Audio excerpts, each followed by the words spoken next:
TVT au cœur de l'information.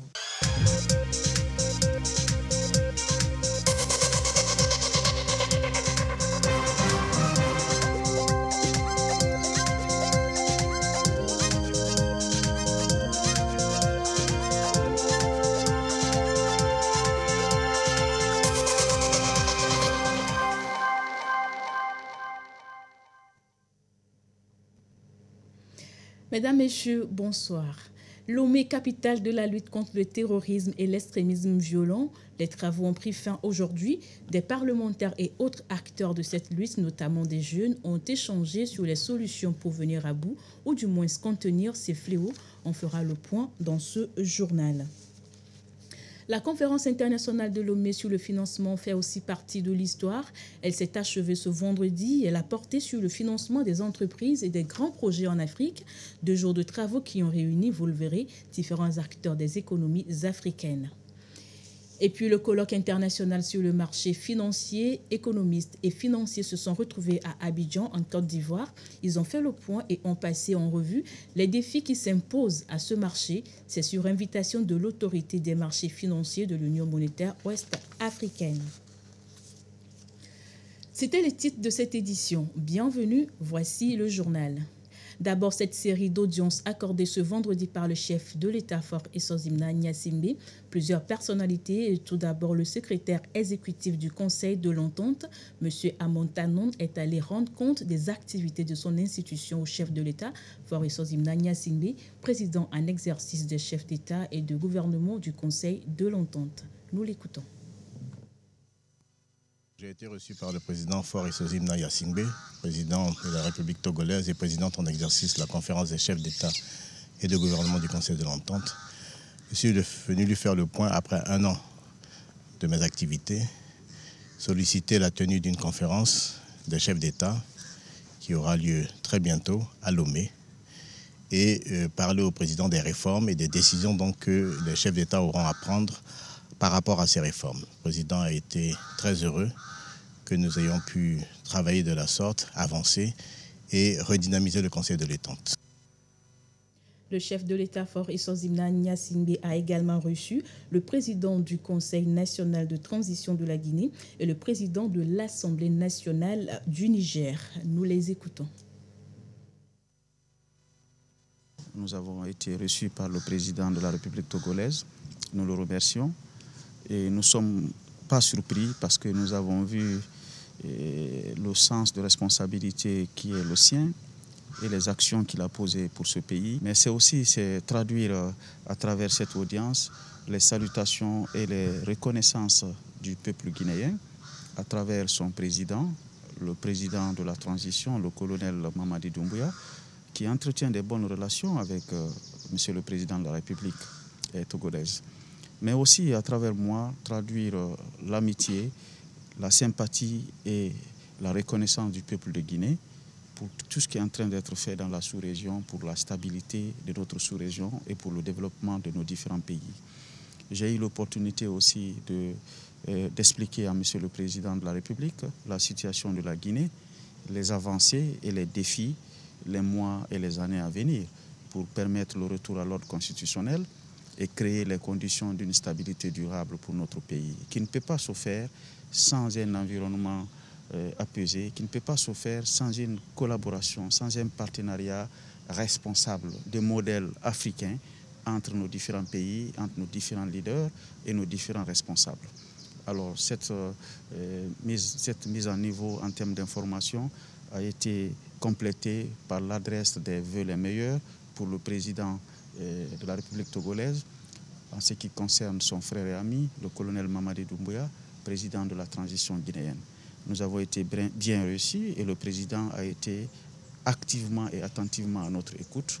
Je ne peux que remercier Madame la présidente de l'Assemblée nationale du Togo pour cette opportunité et prier pour la santé pour le président, mais pour tout le peuple togolais qui est en train de se battre contre ceux qui veulent le déstabiliser. Je vais parler de ces extrémismes, de ces terroristes. J'ai prié Dieu que Dieu ne montre pas le chemin de la déstabilisation à ceux qui l'en veulent pour le peuple togolais. Je suis venu présenter mes respects au président de la République. Nous sommes venus ici depuis 2 jours pour une réunion qui a été donc convoquée au nom des parlements. Nous avons remarqué qu'en ce qui concerne l'insécurité, surtout dans les zones comme les nôtres, c'est beaucoup plus les jeunes qui sont enrôlés. Et nous avons voulu voir dans quelle mesure nous pouvons réfléchir pour voir comment tous ces jeunes-là, aussi bien au niveau, disons, de l'exécutif qu'au niveau du Parlement, comment nous devons faire pour que ces jeunes-là comprennent d'abord pourquoi cette insécurité et faire en sorte que cette jeune, que aussi bien le gouvernement que le Parlement puissent s'en occuper. Parce que cette insécurité, malheureusement, n'a pas de frontières. Et nous nous sommes dit qu'il fallait que nous nous retrouvions pour réfléchir ensemble et puis voir les dispositions qu'il faut prendre, surtout en ce qui concerne la jeunesse, disons, pour arrêter donc cette insécurité. Agenda chargé donc pour le chef de l'État-fort Eswazimna Nyasingbe ce vendredi. Il a également reçu en audience le vice-directeur des Nations Unies contre le terrorisme. Il nous fait le point sur leurs échanges. Je tiens à remercier l'État de Togo et en particulier son Excellence, Monsieur le Président, pour tout l'appui que nous avons reçu. Nous venons de célébrer une grande conférence parlementaire sur la lutte contre le terrorisme et la coopération avec le Togo, je dois dire, est exemplaire entre mon office, l'Office des Nations Unies pour la lutte contre le terrorisme, et toutes les institutions du Togo. Nous avons mis en place une stratégie de coopération sur 3 niveaux. Au niveau très technique pour le renforcement des capacités nationales, et ça marche très bien. Nous faisons beaucoup d'activités ensemble, de formation et d'autres initiatives très spécialisées, que ce soit avec l'aviation civile ou bien le ministère de la Sécurité ou d'autres institutions. Mais aussi au niveau politique, nous menons toute une stratégie d'action au niveau africain, parce que le continent africain est sous attaque par les groupes terroristes, et donc il est très important de s'engager au plus haut niveau. Et dans cet esprit, nous allons mener une série d'activités, de sommets même présidentiels. Je viens d'en discuter avec Monsieur le Président. Et troisièmement, l'engagement parlementaire qui est absolument nécessaire. Je suis très reconnaissant à Madame la Présidente de l'Assemblée nationale, une femme d'envergure qui est absolument très motivée, et nous sommes très contents de même le leadership que le Togo prend sur cette thématique également. Et donc j'ai à nouveau félicité Monsieur le Président. On reste préoccupé pour l'avancée des groupes terroristes en Afrique en général, mais j'ai tenu à dire à Monsieur le Président que le Togo n'est pas seul et que vous pouvez compter avec l'appui des Nations Unies sur ça. Le président du Conseil national de transition du Mali et la présidente du Sénat du Zimbabwe ont également échangé ce vendredi avec le chef de l'État, Fort Eswazimna Nyasingbe.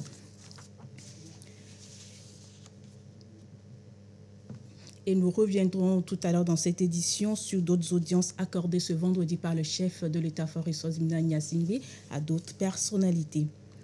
La menace terroriste et les dangers liés à l'extrémisme violent, le sujet préoccupe plus d'un. Il a réuni une vingtaine de pays africains et experts à Lomé. La conférence parlementaire de haut niveau a permis aux différents acteurs de s'accorder sur un certain nombre de dispositions à prendre et échanger sur l'engagement des jeunes dans la lutte contre ces 2 phénomènes. La rencontre a pris fin ce vendredi. Ekoussala. Rideau sur la conférence parlementaire de haut niveau sur la lutte contre le terrorisme. Pendant 2 jours à Lomé, parlementaires et experts venus d'une vingtaine de pays africains ont planché sur l'urgence. Des stratégies sont définies pour mieux mener la lutte. L'on veut désormais impliquer plus encore les jeunes. Les délégations se séparent sur des recommandations. Il faut donner des réponses de longue durée, que ce soit des réponses pour le travail, des offres de travail, de gouvernance ou même de présence dans des zones rurales, parce que les jeunes sont même malheureusement ciblés par les groupes terroristes. Et ils peuvent être sensibles à l'idéologie terroriste. Ce n'est pas un problème d'un pays ou d'un autre, c'est un problème global qui n'est pas non plus seulement un problème du continent africain. Mais il est clair qu'il y a une préoccupante augmentation des activités terroristes dans le continent. Et c'est pour cela qu'il est important d'avoir des réponses coordonnées, non seulement entre les pays, mais même au sein de chaque pays. Nous devons assurer des réponses à tout niveau de la société. Donc, il faut évidemment des réponses de sécurité. Nous ne pouvons pas ne pas avoir de réponses sécuritaires. Le partage d'informations est très important, mais nous devons également donner des réponses à long terme. En marge des travaux de cette conférence de haut niveau, le groupe de travail parlementaire créé en mars 2022 à Doha a tenu sa toute première réunion. Globalement, tous les États africains sont encouragés à adopter les recommandations de Lomé pour une lutte plus concertée contre le terrorisme qui arrache la vie chaque jour à 8 civils dans la région du Sahel. Le continent africain toujours en proie à l'insécurité, le terrorisme sape les économies des États. À la conférence des parlementaires africains de Lomé, la contribution des jeunes et des parlementaires dans la lutte contre le terrorisme et l'extrémisme violent a été largement abordée. Ceci pour mieux cerner le rôle et la responsabilité des uns et des autres dans ce combat. Arnold Kiliou nous fait le point. Les jeunes sont les cibles tant du recrutement et de la radicalisation au sein des organisations extrémistes violentes que des attentats terroristes. Doués d'un talent de communication, d'infiltration et de mobilisation, les jeunes sont également mieux placés pour promouvoir une culture de tolérance et de paix parmi leurs pairs. Les parlementaires africains vont chercher à comprendre à Lomé le rôle que les jeunes pourraient jouer et comment collaborer avec eux pour trouver des solutions africaines aux problèmes de terrorisme sur le continent. Développer une approche sur 3 niveaux. Le soutien technique aux institutions de la police, de la sécurité et les autres institutions d'application de la loi des pays africains avec lesquels nous travaillons à fond pour des formations, pour renforcer les capacités de lutte et de prévention du terrorisme. Mais nous travaillons également au niveau de l'engagement des politiques et des stratégies nationales avec les gouvernements. Et dans cette optique, nous allons avoir également un sommet présidentiel le mois d'octobre au Nigeria. Et le troisième volet qui nous amène aujourd'hui au Togo est le volet parlementaire, parce qu'il est absolument important et nécessaire d'avoir également les parlements complètement engagés à fond dans la lutte et la prévention du terrorisme. Et nous devons travailler avec les communautés en zone rurale. Il est fondamental que les parlementaires, les institutions nationales aillent écouter les jeunes. Il faut leur donner des possibilités d'éducation, de travail, de développement. Seul avec ces conditions, il est possible de les impliquer, de les engager dans la lutte contre le terrorisme. Il convient de mettre en place une approche juridique, politique et socio-économique globale de réadaptation et de réinsertion des jeunes là où les conditions sont favorables. Comme plan d'action, l'autonomisation des jeunes est une priorité. Il faut donner aux jeunes les moyens d'agir en mettant à profit l'idéalisme, la créativité, l'inclusion, tout en les impliquant davantage dans les prises de décision au niveau local et national. Les parlementaires africains veulent ainsi instaurer un dialogue serein avec les jeunes, comprendre leurs préoccupations et surtout soutenir l'action gouvernementale en faveur de la réduction de la vulnérabilité qui leur conduit souvent au désespoir. Lomé a aussi servi de cadre pendant 2 jours pour la conférence internationale de Lomé sur le financement. Les acteurs des économies africaines présents à Lomé ont échangé sur les barrières qui empêchent les entreprises, surtout les petites et moyennes entreprises, d'avoir accès au financement. La rencontre a pris fin ce vendredi. Nous y reviendrons. Et le premier panel qui a suivi l'ouverture des travaux a planché sur le financement des PME-PMI. Le capital investissement reste une solution à leur recherche de financement. Cependant, beaucoup d'investisseurs ne le font pas. Le panel a relevé la nécessité d'un tel financement. Ramdan Bassina. Les PME-PMI sont des acteurs incontournables dans l'édification des économies des pays africains. Elles sont cependant limitées dans la mobilisation des ressources financières. Elles ont besoin des apports de financement appelés capital risque. Les PME et PMI peuvent ainsi bénéficier d'accompagnement. Cet apport est un levier financier pour ces entreprises innovantes qui démarrent leurs activités. Les panélistes à cette conférence internationale de Lomé mettent en exergue l'importance de ces fonds. Nous ne devons pas être victimes d'un système de valeurs importées qui ne correspond pas à notre temps ni notre ère économique. Nous sommes dans une phase où la majorité de nos économies est en phase de développement. Nous n'avons pas grimpé certaines chaînes de valeur. Et alors comment structurer l'investissement dans une qualification de capital risque quand tout est en risque en fait, et qu'il faut avoir une proximité entre le développement des stratégies nationales granularisées où nous voyons exactement les opportunités qui vont se créer dans le pays, dans des chaînes de valeur qui sont le principal moteur de croissance dans nos pays, et positionner les PME ou le tissu économique autour de ces initiatives de stratégie de développement. Il faut vraiment quelque chose de très stratégique et intentionnel au niveau des penseurs de nos économies au niveau étatique pour créer ce dialogue entre le futur secteur privé qui va prendre ses opportunités et nos États. Nombre d'investisseurs rechignent à participer au financement des entreprises des PME-PMI, un frein à la croissance économique du continent qu'il nécessite de régler au plus vite. Il y a plusieurs choses qu'on doit regarder. La première chose, c'est nous-mêmes, le changement de notre mentalité. Deuxième chose, c'est qu'on doit être prête pour l'investissement. Et ce n'est pas juste une question de j'ai un bon projet, mais le porteur de projet même, je dois avoir confiance en lui, par exemple, parce que c'est d'abord lui, avant le papier qu'il a dans ses mains. Parce que des fois, il y a un décalage entre les personnes qui ont écrit le papier et le papier qu'il a tenu.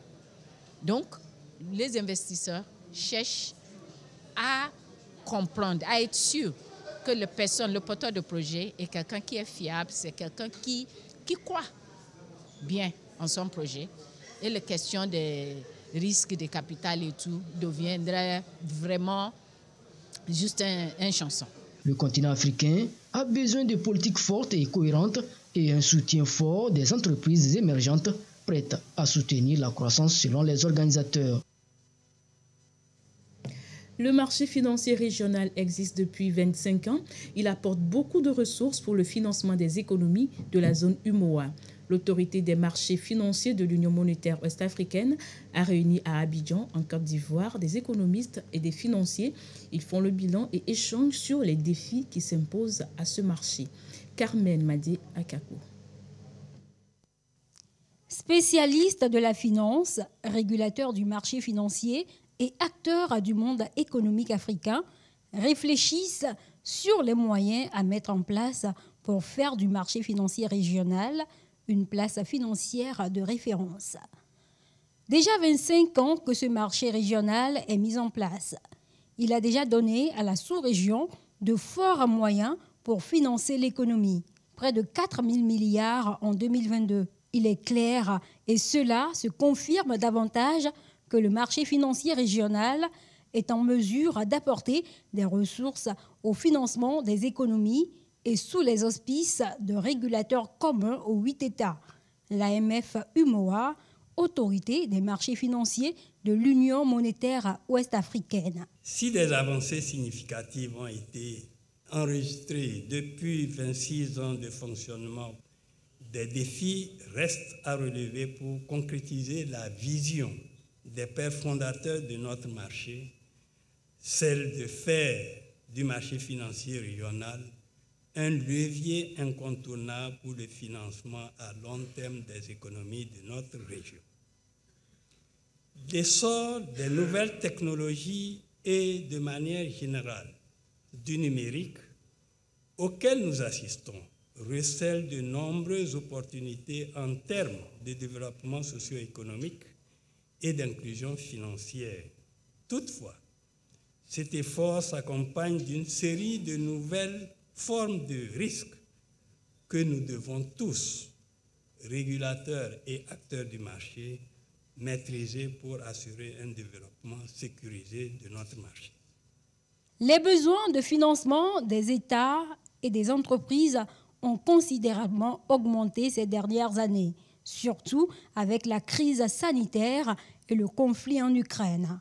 Il importe donc de renforcer le rôle du marché financier régional, selon le ministre ivoirien de l'économie et des finances, président du Conseil des ministres de l'UMOA. Comme moyen de financement à long terme des économies de l'UMOA, permettra d'appuyer les actions engagées qui visent la transformation structurelle des économies des pays de l'Union, énoncées par les États membres dans leurs différents plans et programmes de développement. À ce titre, il me paraît utile de rappeler que les marchés des capitaux, grâce à leur capacité d'innovation, doivent constituer une source de financement alternative.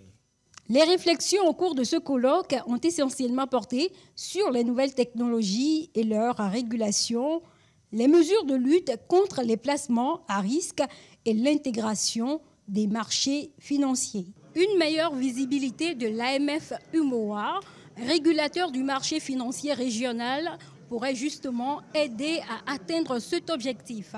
Et parlant de visibilité, le nouveau logo de l'AMF-UMOA sera bientôt révélé. Merci Carmen Madé Akakbo. Vous l'avez suivi, les travaux ont réuni des économistes et financiers de plusieurs pays africains. En marge de ce colloque, quelques participants se sont exprimés au micro de Carmen Madé Akakbo. On a pu se rendre compte de l'évolution du marché financier de l'UMOA. Et le rôle de l'AMF-UMOA est un rôle très très important. La preuve, on voit comment se porte le marché financier. Et je rebondis là-dessus pour souligner l'importance d'un régulateur comme celui-là, venant moi-même d'une institution de régulation, à savoir la Conférence interafricaine de la prévoyance sociale, la CIPRES en abrégé, qui est basée à Lomé au Togo. La CIPRES particulièrement qui est chargée du contrôle de la gestion technique, administrative et financière des organismes de prévoyance sociale et qui est invitée à ce colloque à ce titre, est un partenaire de l'AMF-UMOA. Et ensemble, nous œuvrons pour l'assainissement, pour l'amélioration de nos secteurs. Il faudrait saluer, n'est-ce pas, cette initiative d'organiser ce colloque international qui coïncide avec le changement de nom de la CREF qui devient l'AMF-UMOA pour marquer son autorité, parce que tout ça c'est pour accélérer ou du mettre l'accent sur la régulation du marché. Parce que vous savez, le marché financier est un marché très sensible et donc c'est pour ça qu'aujourd'hui, quoi qu'on dise, il faut une autorité forte pour réguler ce marché. Le changement de nom, à mon avis, permet d'affirmer davantage les missions et la perception que les gens doivent avoir du régulateur. Quand il était conseil, c'est comme un conseil. Maintenant, il devient autorité. Et une autorité est différente d'un conseil. Une autorité a des missions de protection, de sanctions, d'accompagnement. Et cette autorité doit s'affirmer dans le marché. Elle doit être comprise comme telle par les acteurs et évidemment doit être dans la logique aussi d'accompagner le développement du marché. Et le nouveau logo de AMF-UMOA a déjà été dévoilé. Vous allez le découvrir dans nos éditions ultérieures. Plus question désormais de se faire de longue queue pour se faire établir le duplicataire de la nationalité au Togo. Le garde des Sceaux, ministre de la Justice et de la Législation, Puce Agbetome, représentant le Premier ministre, a procédé hier au lancement officiel de la plateforme digitalisée de demande de duplicataire du certificat de la nationalité togolaise et du suivi du traitement en ligne du certificat mère. Tchazi Nambaga. Nous avons ainsi le premier certificat de nationalité imprimé suite à un achat en ligne. L'heureux bénéficiaire a obtenu ce duplicata de son certificat de nationalité en faisant une demande en ligne quelques minutes plus tôt sur la plateforme officielle du service public de l'administration togolaise www.service-public.gouv.tg. Il a renseigné les différentes pages puis payé en ligne également. Le document est disponible en 24 heures maximum. Le bénéficiaire peut le retirer dans l'une des 17 préfectures dans lesquelles le service est disponible pour le moment en attendant le maillage complet du territoire national. Ça a été extrêmement rapide. Comparé à ce que nous faisions avant, maintenant c'est très bon. Ça me prouve réellement que nous sommes maintenant à l'étape de la digitalisation et du développement. Je remercie beaucoup les autorités et le gouvernement pour cette initiative. Ce qui a motivé cette mutation, c'est que la direction de la nationalité produit au moins 3 fois plus de duplicata que de premières demandes. Ce qui fait que lorsqu'on a des demandes de duplicata en abondance, nous sommes obligés de retenir le traitement des premières demandes afin de satisfaire nos usagers clients. Le processus de digitalisation concerne aussi le suivi en ligne du traitement de l'établissement de la première demande du certificat de nationalité. Celle-ci doit se faire encore en présentiel. Nous exhortons nos concitoyens à venir par eux-mêmes faire leur dépôt.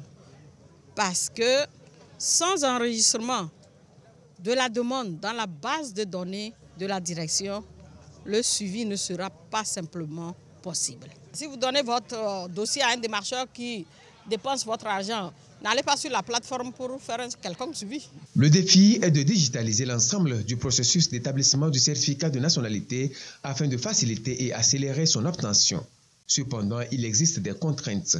Aujourd'hui, nombreuses sont les contestations ou les critiques, mais je voudrais que le citoyen comprenne que délivrer un certificat de nationalité n'est pas comme délivrer un casier judiciaire.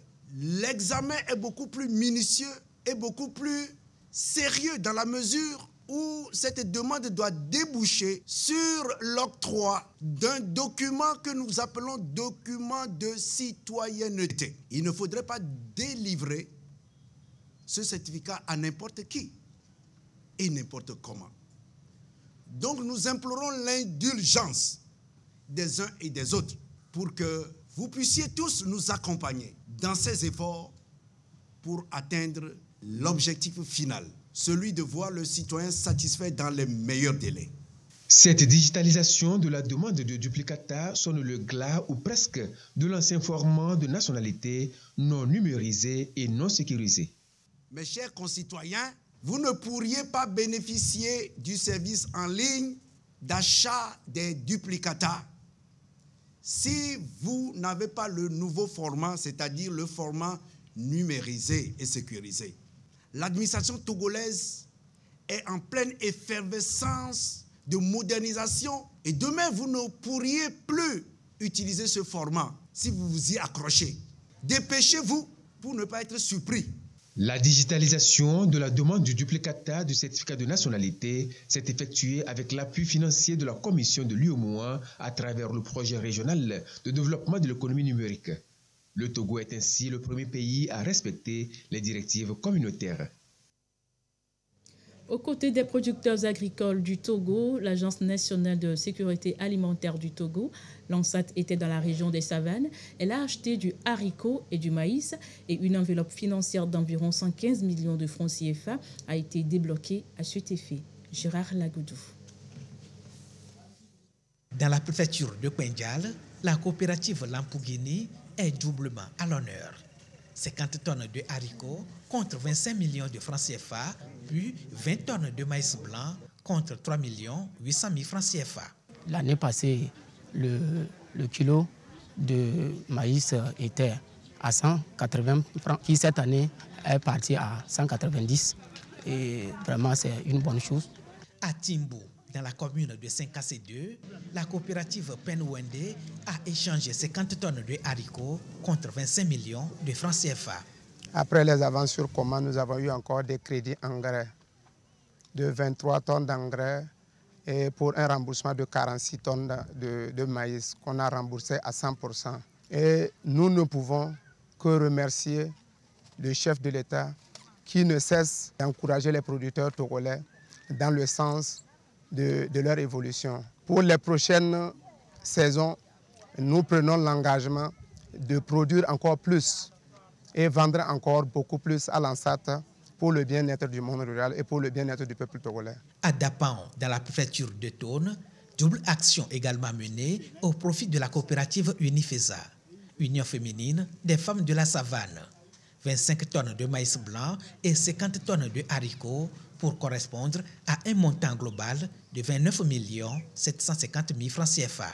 Avant toute chose, nous tenons à remercier le président de la République, Faure Issou-Nzana Gnassingbé. Nous avons eu 40 tonnes d'engrais que l'ANSAT nous avait appuyé.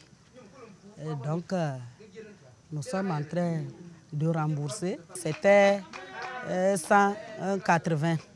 Et aujourd'hui, on nous a pris sur 190 francs, soit la tonne 190 000. Donc, nous tenons à dire merci pour cette augmentation qui doit nous permettre de continuer et qui nous encourage à produire davantage. L'occasion également pour le directeur général de l'ANSAT, le colonel Urokura Agadazi, de lancer un nouvel appel aux producteurs en lien avec les objectifs visés à travers le Forum des producteurs agricoles du Togo, FOPAT 2023. Au bout de cette campagne sera lancée une nouvelle campagne qui va durer toute l'année. Donc il faudrait que les paysans se préparent pour non seulement réagir rapidement, pour qu'on puisse faire rentrer les 5 296 tonnes d'ici fin février et se préparer dans la foulée pour engager les opérations de centralisation des stocks pour permettre à l'ANSAT de mobiliser autant de stocks nécessaires pour consolider la sécurité alimentaire pour laquelle le Togo a des résultats probants. Le colonel Urokura Agadazi a également invité les producteurs à être des artisans de paix en collaborant étroitement avec les forces de défense et de sécurité en vue de relever les défis sécuritaires qui se posent dans la région des savanes et partant soutenir la politique de développement prônée par le chef de l'État, Faure Issou-Nzana Gnassingbé. Ainsi s'achève votre journal préparé par l'ensemble de la rédaction et de la réalisation. Merci à vous de l'avoir suivi. Bonsoir chez vous en compagnie de nos programmes. Au revoir.